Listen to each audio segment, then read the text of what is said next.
It's a grim episode here as recently delivered babies sleep on the floor alongside their mothers.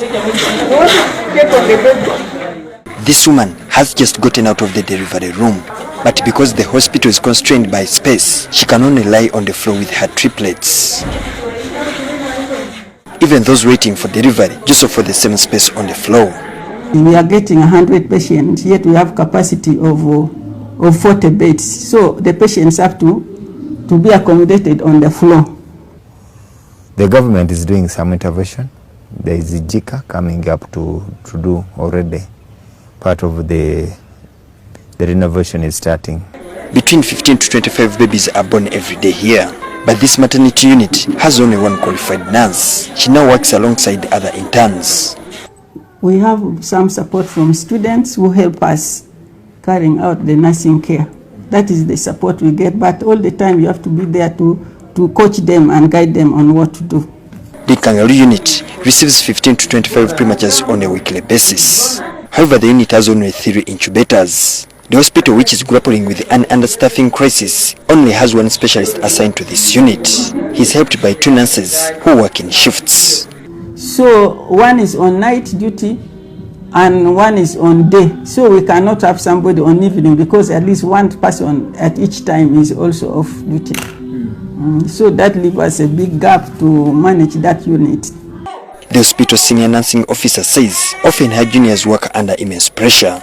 We asked her whether there are any packs given to these nurses. What we usually give them, we have break tea. We give them tea. Only tea during time so that they can take and replenish their energy. The hospital has only 2 surgeons. They have to put in extra hours to attend to all the emergencies in the hospital, but often they are overwhelmed. The one anesthetist may work mostly on maternal and child health in the gyne and obs theater.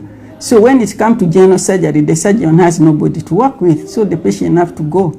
So they are transferred to Mulago, and our transport ambulance has run out. The last ambulance transport we got here was brought by during the time of Chogam. Power outages also continue to cripple the hospital. Often the hospital is run on a generator, yet the hospital only has a paltry budget, standing at 533.5 million shillings annually. Our budget for fuel is only 3 million per month, and at the end of the month you find that we are having over 40 million for running ambulance and the generator in the hospital.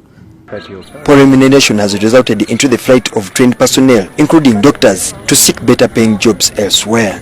We lost a total of 45 nursing staff to local government because those who are enrolled nurses have been promoted to nursing officers, and their salary doubles. And the clinical officers who were not promoted also for a long time, they also moved to the lower health facilities, to the districts, because the salary, they are going on promotion. So that's how we lost so many critical staff to the district. The regional hospital covers 6 districts of Hoima, Chiboga, Masindi, Chankwanzi, Chibale and Bulisa. Julius Senkandwa, NTV.